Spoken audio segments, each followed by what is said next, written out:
मतलब ये फरमाइएगा क्यों सहाफती तंजीमों को, सहाफ़ियों को ये लगता है कि इस बिल का गलत इस्तेमाल हो सकता है?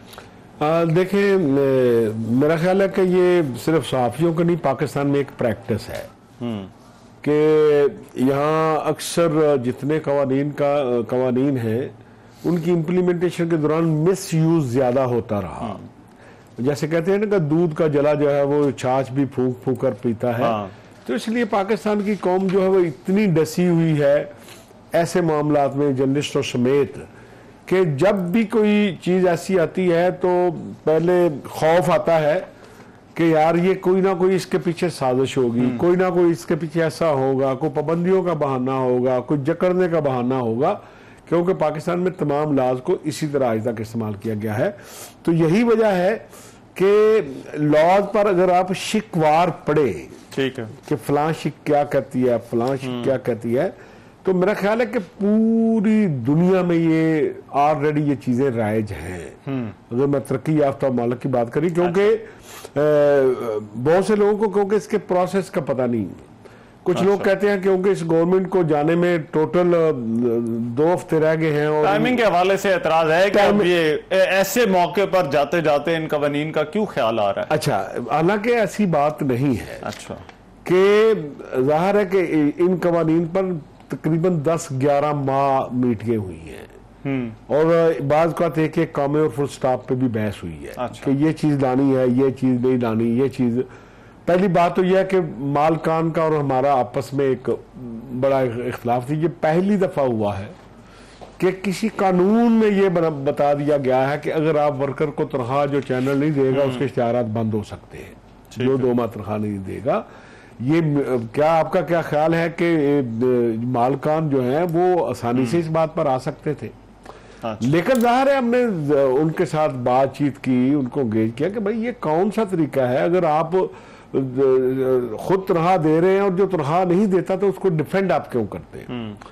तो इस तरह इन सारे मामलात को चलते चलते चलते जाहिर है हमारा बेसिक मुतालबा ये था जब PF वहां बैठती थी कि जिस तरह अखबारात के लिए, प्रिंट मीडिया के लिए आपको पता है निकोसा है, news paper implies condition of services act 1973। अगर वहां किसी अखबार में जर्नलिस्ट के साथ ज्यादती होती है तो उसके लिए एक अलग ITNE मौजूद है। हमारा ये था कि प्रिंट मीडिया के लिए जो सहूलत है, इलेक्ट्रॉनिक मीडिया में काम करने वाले कैमरामैन, जर्नलिस्ट के लिए भी पूरा सर्विस स्ट्रक्चर दिया जाए।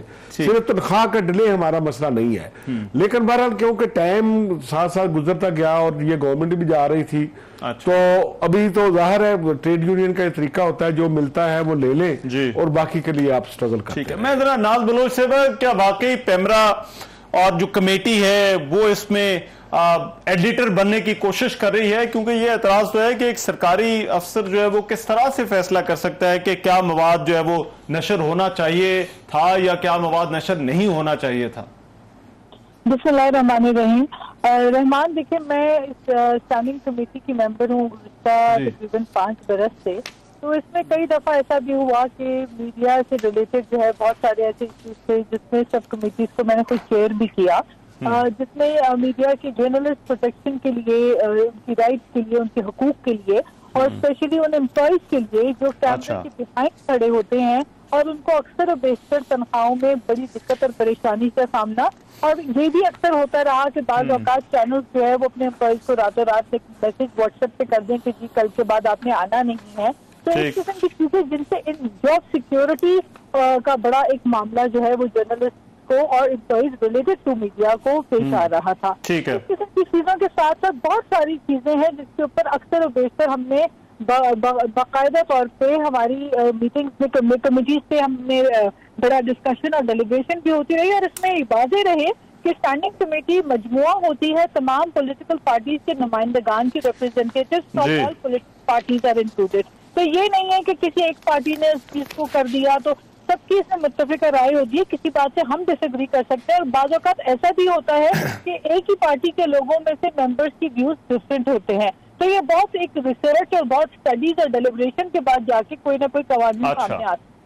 लेकिन इसकी टाइमिंग के हवाले से देखिए जो मसला है वो इसकी टाइमिंग के हवाले से, और दूसरा दो प्रॉब्लम्स हैं जो जिन पर जो जर्नलिस्टों का इस वक्त तहफ़्फ़ुज़ात है। नंबर 1 टाइमिंग और नंबर 2 कंटेंट कंट्रोल। देखिए आप सर्विस स्ट्रक्चर्स के अंदर जो है वो तब्दीलियां कर रहे हैं, जिस तरह से भट्ट साहब भी बात कर रहे थे, बड़ी खुशाइन बात है, लेकिन जहां पर कंटेंट को कंट्रोल करने की बात आती है वहां पर ये चीज प्रॉब्लमेटिक हो जाती है। मैं आपको इस पे तफसील से बताती हूँ। कंटेंट कंट्रोल के ऊपर भी मैं आपको बताती हूँ कि जिसे कंटेंट कंट्रोल कहा जा रहा है वो तो हकीकत है क्या चीज। और दूसरी बात ये है कि इवन लाइसेंसेस भी जो चैनल्स के हैं, जो पहले 15 साल की मुद्दत थी उसको भी बढ़ा के 5 साल बढ़ा के मजीद अब 20 साल इसको कर दिया गया। तो जो चीजें हैं मेरे ख्याल बहुत सारी चीजें बताई भी नहीं जा रही। लेकिन आप कंटेंट की बात करें तो देखिए, बात मैं सिर्फ ये कहूँ कि अगर आप मिसाल उठा के देख लीजिए, मैं खुद मीडिया के लिए हमेशा वोकल रही हूँ और एक बड़ा अच्छा ताल्लुक रहा है कई सालों से, बल्कि तकरीबन एक दहाई से मीडिया के साथ बड़ा अच्छा एक रिलेशन रहा है, मुलाकातें होती हैं। आप जैसे तमाम हमारे सहाफी बरादरी से ताल्लुक रखने वाले लोगों से एक बहुत अच्छी हमारी अंडरस्टैंडिंग है, इसलिए हम हमेशा मीडिया के राइट और प्रोटेक्शन की बात करते हैं। लेकिन बात यह है कि देखिए ये कहाँ का तरीक़ेकार है कि एक एग्जाम्पल मैं आपको दे रही हूँ कि अगर कोई एक शख्स जो है वो आके झूठ की बुनियाद के ऊपर डिस इन्फॉर्मेशन फैलाता रहे और उसके ऊपर मीडिया पे उस पर ट्रायल होता रहे और 35 पंचर हुआ तो एक साल सबने 35 पंचर सुनते रहे, बाद में पता चला कि जी वो तो पीटीआई के जो चेयरमैन है उन्होंने कहा कि मेरे काम में आके कह दिया था। तो यानी कि जो तस्दीक के बगैर खबर नशर करना और फिर दूसरी पार्टी है उनका व्यू ना लेना।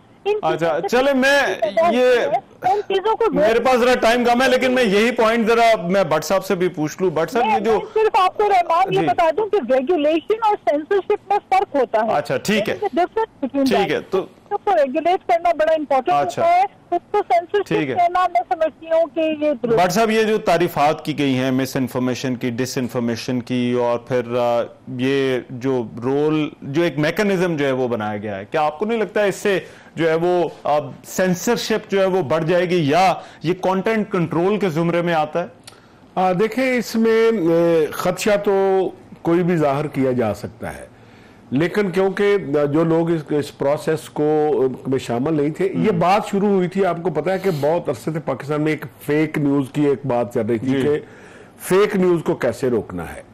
जब कमेटी के दौरान सामने ये बात आई तो कमेटी ने अपनी मीटिंग की, मैंने बताया कि जॉइंट एक्शन कमेटी थी जिसमें पीबीए, पीएनएस, सीपीएनई, पीएफयूजे, एमएनसी थे। तो हमने हुकूमत को ये मैं बता दूं कि ये जो जॉइंट एक्शन कमेटी है ये को मौजूदा जो कोलिशन गवर्नमेंट है इसके दौरान नहीं बनी, ये जब पाकिस्तान तहरीक इंसाफ की गवर्नमेंट थी उस वक्त ये जॉइंट एक्शन कमेटी बनी थी, और उस जॉइंट एक्शन कमेटी के उस वक्त की इंफॉर्मेशन मिनिस्ट्री के साथ भी बातचीत चल रही थी कि जितने मीडिया लॉज हैं उनके हवाले से आप हमारे साथ बात करें।